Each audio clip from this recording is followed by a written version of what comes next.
For the repair of the Victron battery charger, the following procedures were necessary: replacement of various electronic components and general cleanup of the unit. For testing, we added 220-volt AC power supply, some batteries, and a multimeter.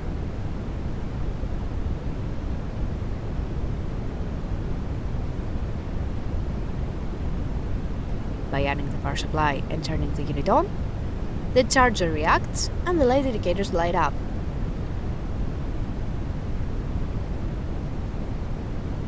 We can see on the multimeter screen that the voltage output of the batteries is rising, indicating that the batteries are starting to be charged.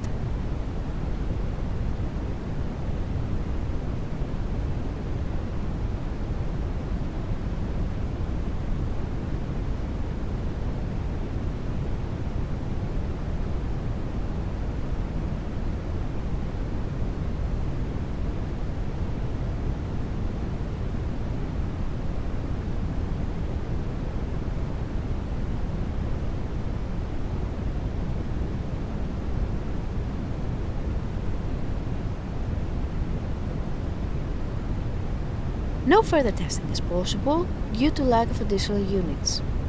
It is now clear that the battery charger is working successfully and is ready to be delivered to the customer.